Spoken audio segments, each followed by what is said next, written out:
year is 2006, and Superman comes back. He's here again. He makes an appearance. Superman Returns, coming up. Hello, everybody. Welcome back to another episode of Random Rewatch. This is Mike, and we are taking on the 2006 Bryan Singer film Superman Returns as part of our lead up to James Gunn's Superman opening in theaters in July. We've done the 1978 Superman movie. We did that about a year and a half ago. Check that episode out. We also last time did Superman 2, the Donner cut. And this film, if anything, is kind of a direct sequel to the Donner cut of Superman 2. Now, let me get this out of the way. I know Bryan Singer, Kevin Spacey, very problematic. The first random rewatch we did was actually The Usual Suspects. I addressed it there.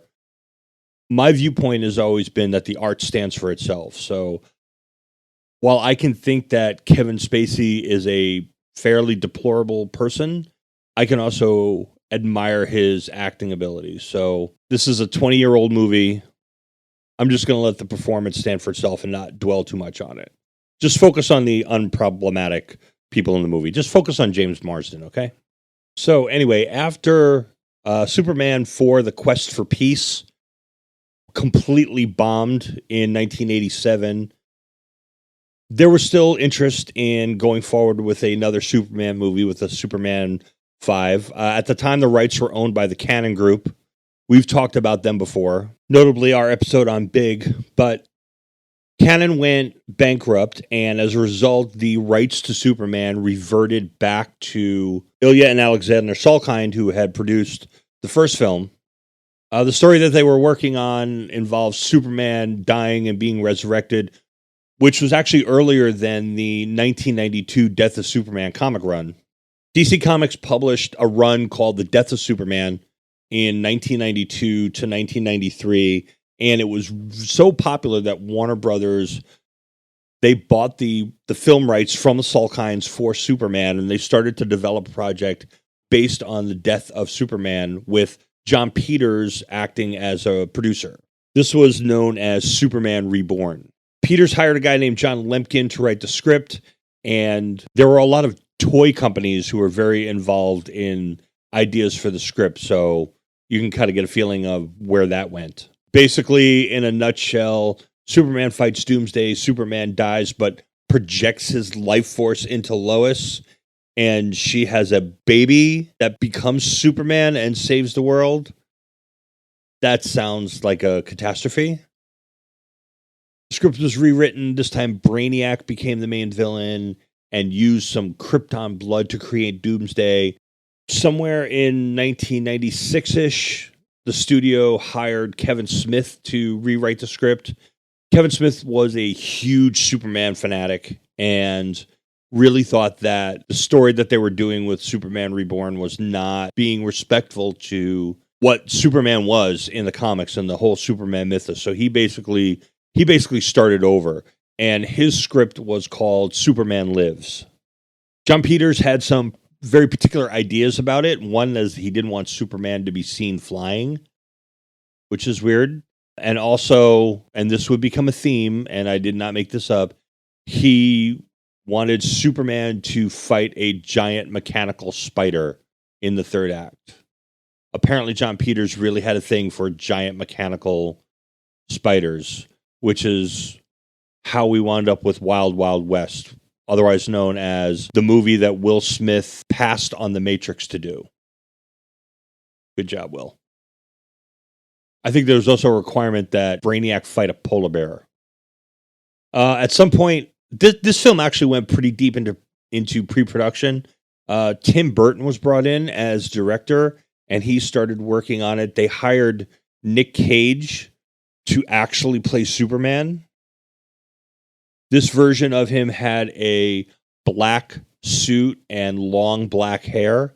You could see screen tests and stuff on YouTube. They were looking at Kevin Spacey as Lex Luthor. They were looking at Christopher Walken as Brainiac. They hired another writer to rewrite Smith's script. Look, I could go over this whole movie because there's a lot of information on it. But if you really want to dig on this, then go find a documentary created by John Schnepp, the late John Schnepp, called The Death of Superman Lives What Happened. It's on YouTube. You could watch it. It is absolutely fascinating and definitely worth the time to watch it. Bryan Singer, meanwhile, while doing X2, came up with his idea, which was Superman having been gone for an unknown period of time for unknown reasons and coming back to Earth and what that would look like. Meanwhile, Warner Brothers had abandoned the John Peters project, probably because of the mechanical spiders. They were working on a couple of other ideas. The one that got the most traction was with J.J. Abrams writing, called Superman Flyby or Superman Man of Steel. And Brett Ratner was hired to direct that film in 2002. Christopher Reeve was a project consultant, and he was pushing for Tom Welling to play Superman, who had played him in Smallville. Ratner was looking at like Josh Hartnett or Jude Law. Ratner wanted to spend a whole lot of money. Eventually they got rid of him. They brought McGee in to look at it, and he was looking at Brendan Fraser and Shia LaBeouf for Jimmy Olsen. They actually cast Robert Downey Jr. as Lex Luthor, so we almost had that. Eventually, McGee stepped away from the project, and J.J. Abrams was trying to pitch himself, but at this point, Bryan Singer brought his idea in and pitched it, and the studio wound up hiring him, and so this whole thing basically turned into the film before us, which is Superman Returns.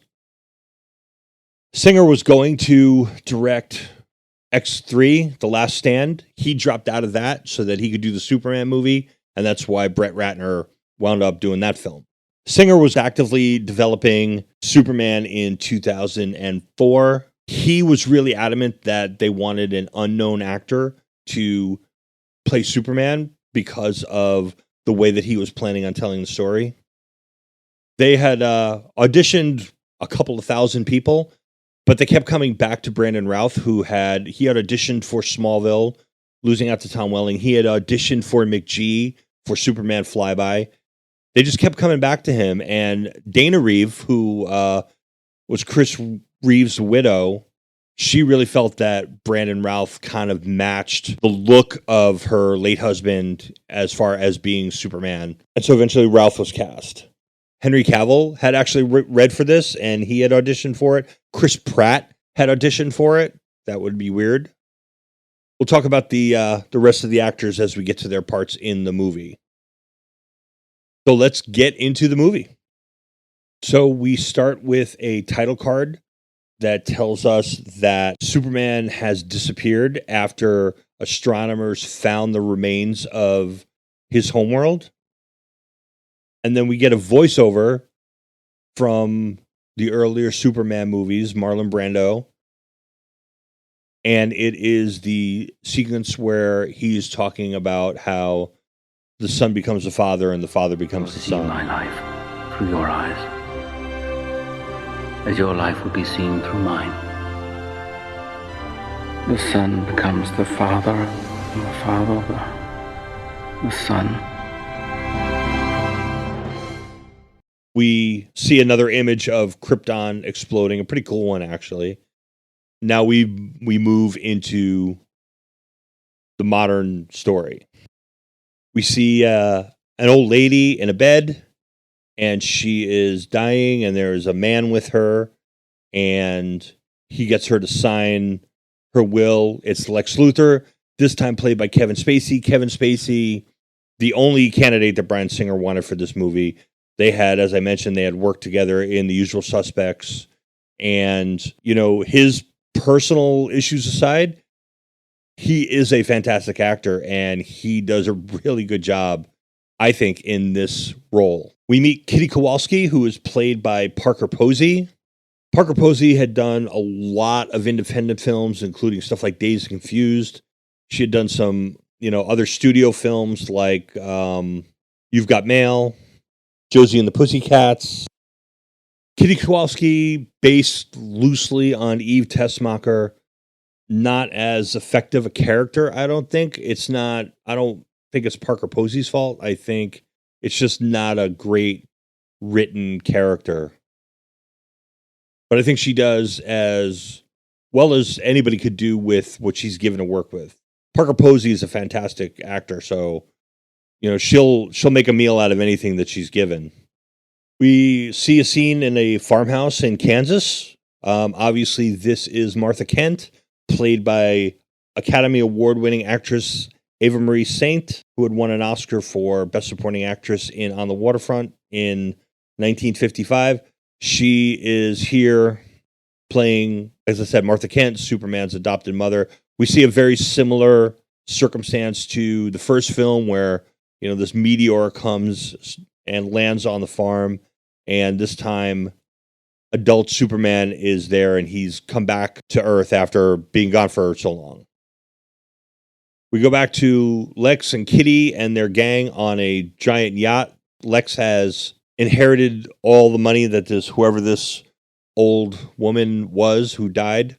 Now he's using that for his own nefarious purposes, and he begins to lay out his evil plan because we need to know what it is.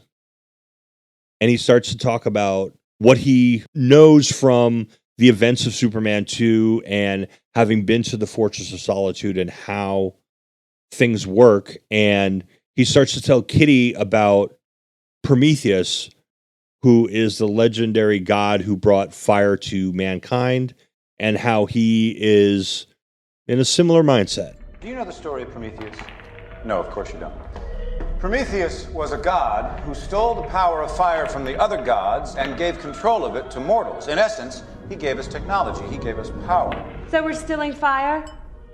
In the Arctic? Actually, sort of. You see, whoever controls technology controls the world. The Roman Empire ruled the world because they built roads. The British Empire ruled the world because they built ships. America, the atom bomb, and so on and so forth.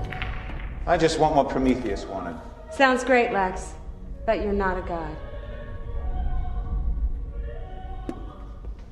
Gods are selfish beings who fly around in little red capes and don't share their power with mankind. And obviously he has got a big problem with Superman and the fact that people are referring to him as a god. So they go up north and they find the Fortress of Solitude. How is really not figured out. Why it's actually even there is kind of not figured out. I mean, Superman did destroy it at the end of Superman 2. I guess he didn't do a completely thorough job. Lex goes in and he seems to know exactly how to operate everything and get the recordings going. Kitty seems to be wondering why Lex is so familiar with everything. You act like you've been here before. And Lex comes across the crystal that starts the recording of Jor-El and begins to understand that this recording can give him all the information that he needs on Superman. Embedded in the crystals before you is the total accumulation of all literature and scientific fact from dozens of other worlds spanning the 28 known galaxies. There are questions to be asked. Here in this fortress of solitude, we shall try to find the answers together. Can he see us? No, he's dead. So, my son, Colin,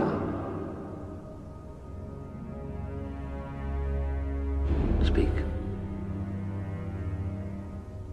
Tell me everything, starting with Crystal. So we have Clark. Clark has decided to stay, and apparently he has gotten his old job back. So he shows up in Metropolis, and he shows up at the Daily Planet. Jimmy's very happy to see him. Jimmy here being played by Sam Huntington. And then we see Perry White. Perry White is played by Frank Langella. 4-time Tony Award winner, actor nominee, BAFTA nominee. Very well known as a theater actor, very prolific theater actor. A lot of times taking his theater roles to the screen. Probably, I mean, he started acting in like films in like 1970, but he's probably really came into the awareness of the public in 1979's Dracula. Langella plays a kind of different take on Perry White than Jackie Cooper did in the earlier films. But I really enjoy his performance here in this film. And we see talk about Lois. Lois is not at the paper at the point. We do find out, however, that Lois is married now and has a child who is suspiciously about 5 years old. We also find out that Lois won a Pulitzer Prize for writing an article about how the world does not need Superman. So we're back with Lex, and they're in this house, and he's got this ginormous train set up in the basement, apparently. And so they start to set up this experiment for the crystal. His kind of head scientist here is played by Cal Penn, actor and future Obama speechwriter. They managed to get the crystals to grow. He explains to Kitty that crystals are grown, they're not manufactured. And so they throw the crystal in the water, and nothing seems to happen at first, but then the lights go out and there's a rumbling. And I like this. There's a scene where he's out in front of everybody, and as soon as the stuff starts to happen, he just kind of backs out of the scene, and none of them notice it. But we see that he has come up with how to get the crystals to grow. We cut over to an airplane in flight, which has a space shuttle on top of it. We find out that there are reporters on the airplane. Lois Lane is one of them, and she is played by Kate Bosworth. Bosworth, at this point in her career, has had some success. She was introduced in 1998's The Horse Whisperer. She's probably best known at this point for The Blue Crush in 2002, the surfing movie, and also Win a Date with Tad Hamilton, rom-com. She does, I think, a really good job here. I mean, obviously, this is a very, very different take on the character than Margot Kidder gave us, but I really like her take on this film. I think she really does a great job here. But anyway, Lex's experiment has set off an electromagnetic pulse and a blackout, and that messes up the airplane, and Superman has to come and save the day. So, Superman's back.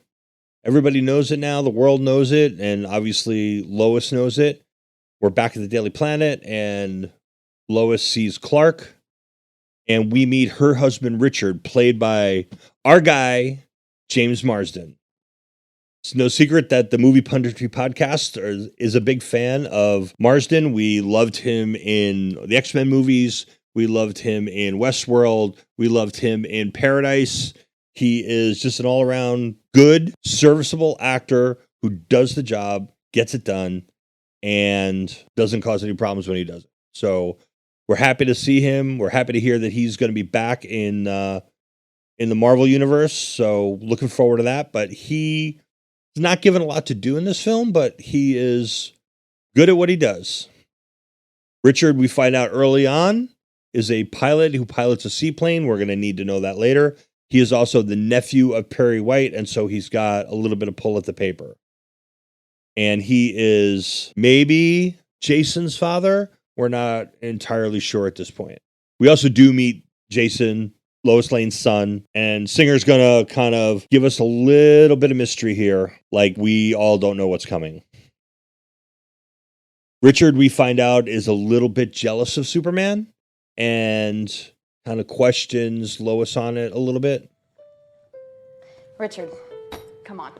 It was the title of an interview. Plus, it was your Uncle Perry's idea. No. I know. It's okay. Richard, it was a long time ago. Were you in love with him? He was Superman. Everyone was in love with him. But were you? So he's probably none too happy that Superman has decided to show up again. We see Superman kind of oddly maybe stalking Lois a little bit. It's a little kind of creepy that he's just kind of following her around. I mean, I know he loves her, but maybe he's kind of going overboard a little bit. And we're going to see probably a little more of that towards the end of the film. There's this bank robbery scene where or this robbery scene where the robbers have a minigun for some reason and they're shooting people around. Honestly, there's not a lot of purpose to it other than this really cool shot of the bullet coming out of the minigun in slow motion and hitting Superman dead in the eye. We see Kitty driving her car around out of control, which is a distraction so that Lex can go into the museum and steal a piece of kryptonite. We find out that Luthor did get arrested after he had escaped and had appealed a few times, but it turns out that Superman can jump over tall buildings and is faster than a speeding bullet, but he cannot defeat the American legal system. Yesterday's news. No, I like that idea. Perry, Lex Luthor is a career criminal who nearly killed him, for God's sakes. Jimmy, how'd Lex Luthor get out of prison? Why? Well, What is the this, appeals newspaper court called or Superman tablet? as a witness, and he We wasn't have plenty around. of gossip columnists out there. How much do you think that cover pisses off Superman? So give him to someone else. We have another rooftop scene very similar to the first movie where Superman comes to Lois's side and has a conversation with her. And she's pretty much, at least on the surface, she's not having any of it. And she has decided that the world may be better off without Superman. I read the article, Lois. Yeah, so did a lot of people. Tomorrow night they're giving me the Pulitzer. Why did you write it? How could you leave us like that? I moved on. So did the rest of us. That's why I wrote it. The world doesn't need a savior. And neither do I. But he does ask her to go with him, and she does, and they're flying over the city. And he's talking about, even though she says the world doesn't need a savior, that he just hears people crying out for one. What do you hear? Nothing. I hear everything. You wrote that the world doesn't need a savior. But every day I hear people crying for one. So a couple of things here. So the music in this film is done by John Ottman. It's an original score. However, it does use a lot of John Williams music and themes from the earlier films. And this scene in particular, where they're flying over the city, is using the Lois theme from the first film, the "Can You Read My Mind" bit, and it's amazing. It works so well.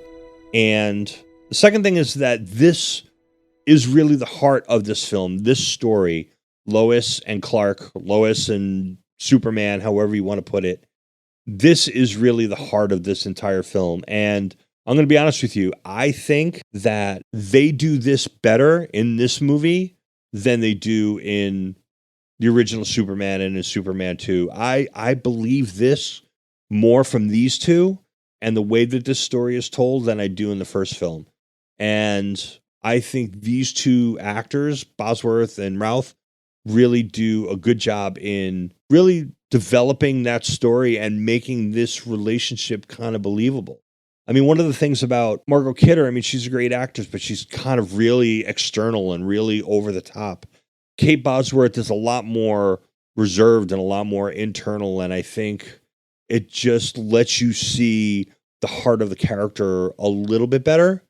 Like I said, I really like her portrayal of Lois Lane, and I think that she and Brandon Routh really make this part of the story, which is really, to me, the key of this entire movie. I think they really make it work. I also like her relationship with Perry. I think Bosworth and Frank Langella really play off each other really well. The sarcasm, but the affection that the two of them have for each other kind of really works Weird well. winning for that article just doesn't seem right. What doesn't seem right? Oh, I don't know. Winning an award for an article called Why the World Doesn't Need Superman, when according to this newspaper, they do. Lois, Pulitzer Prizes are like Academy Awards. Nobody remembers what you got one for. It's just that you got one. But This is your night. You enjoy it. I'm sure Kent's on the blackout. So she wants to cover the blackout, but he assigns her to cover Superman, and she's not very happy with that. She's going to cover the blackout anyway because she's Lois Lane. She figures out that Lex is involved in somehow figures out that his experiment is responsible for the blackout, so she sneaks on board her yacht, again, inexplicably with her son in tow, and they wind up running into Lex, and obviously he's going to take the advantage to capture her, and of course Lex now takes the time to explain his evil plan to her. Not just an island, an entirely new continent, an extinct world, reborn on our own. Why? Land, Miss Lane. I mean, Kitty, what did my father used to say to me? You're losing your hair? Before that. Get out. He said, you can print money, manufacture diamonds, and people are a dime a dozen, but they'll always need land. It's the one thing they're not making anymore. Which again is another land grab that takes us back to the first movie. And just like Eve Tessmacher was in the first film, Kitty is a little hesitant at the idea of killing millions of people to enrich Lex Luthor. But he shows the kryptonite to Lois, and he notices that Jason seems to get weak, and he asks her about the boy's father. Another clue, and Lex goes up and he, launches the crystal out into the ocean. Meanwhile, there's a henchman who's guarding Jason and Lois and is playing piano with Jason, but then he notices Lois trying to send a note via fax because it's 2006. And he goes after her, and Jason throws a piano at the guy. So we now know that Jason is not Richard's son, but is in fact Clark's son. They get the fax message at the Daily Planet. Richard and Jimmy figure out what's going on. Richard says he's going to go get his seaplane, and he's going to go after her. Meanwhile, Clark runs to the elevator and flies up the elevator shaft. I guess the janitor is picking up his clothes from the bottom of the elevator shaft, and he flies off to confront Lex. But first, he teams up with Richard. They save Jason and Lois from the yacht together. It's kind of cool. And then he flies off to this new landmass that's growing up, not knowing that it is laced with kryptonite. And he confronts Lex. See anything familiar?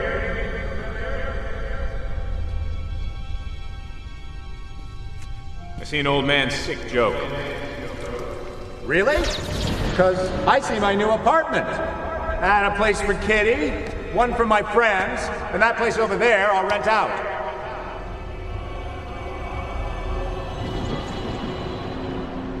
But maybe you're right.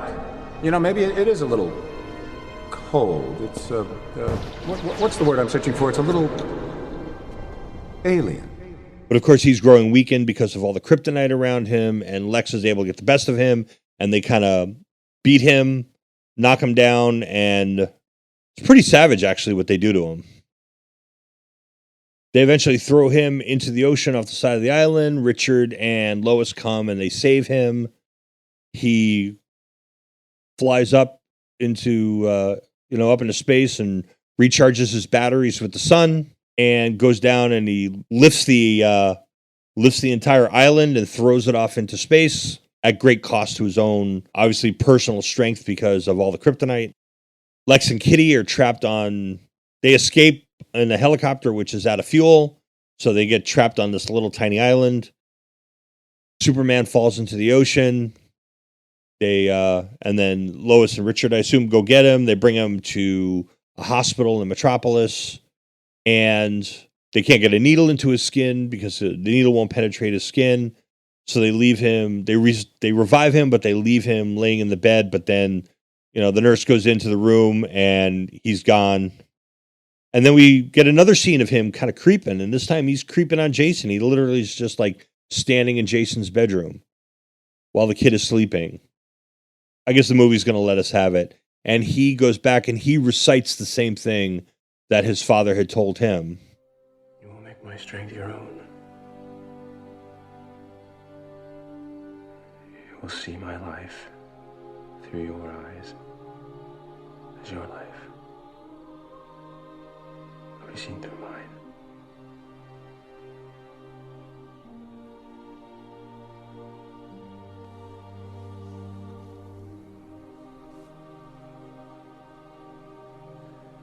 The son becomes the father,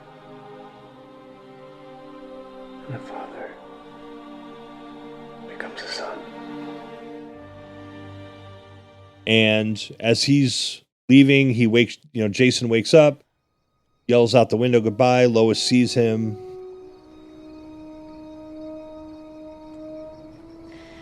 Will we see you? Around? I'm always around. And then we have another sequence of Superman, just going up and observing the world from orbit, from space. And that's the end of the movie. So they had no test screenings. They did not screen it before any audiences. They did show it to a bunch of studio executives, and Singer did show it to a bunch of his friends who are filmmakers. And apparently, as a result of those screenings, they removed 15 minutes from the film. But other than that, it is just presented the way it is, with no audience test screenings. It premiered on June 21st, 2006. It was released June 28th, 2006. It did $21 million on opening day, which was a Wednesday. It did $84 million for the 5-day opening weekend. Wound up with a total of $200 million in North America and $191 million worldwide, for a total $391 million on a $223 million budget. So it was a moneymaker, not a runaway success. It was a horrendously expensive film. A lot of that budget is probably development costs for the failed sequels. Studios do tend to kind of amortize those into, subsequent projects. So this film probably got unfortunately and unfairly saddled with some of those expenses. This is the first live action film to be released in IMAX 3D. It's got a 74 on Rotten Tomatoes, a 72 on Metacritic, and a B+ on CinemaScore. That's about right. I mean, it's okay. It's not a great film, but it's not a bad film. I'll be honest, this film's a lot better than I remember it being, having watched it years ago and probably not really paying a lot of attention to it. This film is really better than I remember it being. A lot of critics really liked it. Rolling Stone said that it perfectly updates the Superman story. Wall Street Journal said that they said that Bosworth and Routh's performance was dead or average. It's the Wall Street Journal. What do they know about movies? Our guy Roger Ebert didn't particularly like it all that much. 2 stars? Raj. 2.5, 3 maybe, Raj. But 2 stars, he said it was glum and lackluster, and the big effects sequences seemed dutiful instead of exhilarating, and he said that Brandon Routh lacks charisma, and he may have been cast because he looks a little bit like Reeve, which that's true, so that's fair. It was nominated for an Oscar for Best Visual Effects. It lost to Pirates of the Caribbean: Dead Man's Chest. Okay, that's fair. It won a Saturn Award for Best Actor for Brandon Routh. It was nominated. Kate Bosworth was nominated. James Marsden was nominated. Parker Posey was nominated. It was nominated for, even the kid, Tristan LeBeau was nominated. It won Best Score for John Ottman. Thank you, John Williams. It was nominated for visual effects, and it won for screenplay, director, and best fantasy film. Way to go, Saturn Awards. It was also, Kate Bosworth was also nominated for a Razzie. Boo. So as far as this legacy goes, there was a 2009 sequel that was planned and in production. It was going to be based on New Krypton, which would have been the island that he threw up into space. There was going to be involvement in that. That was eventually canceled. Brandon Routh did get to reprise his role as Clark Kent and Superman in the Crisis on Infinite Earth TV event as part of the Arrowverse in 2019. That was kind of cool. And so that is Superman Returns. So I just want to invite you guys to check out our YouTube channel. Randell and I have been putting up some content there. We're going to start trying to utilize that a little more. So just look for the Movie Punditry podcast on YouTube, or you can look in the show notes of this episode and you will find a link to the channel there. And obviously subscribe to this feed for both this and the Movie Punditry podcast. And if we ever get more House of the Dragon, then Justin and I will be back with more of our House of the Dragon podcast. So thanks for listening, and we will see you next time.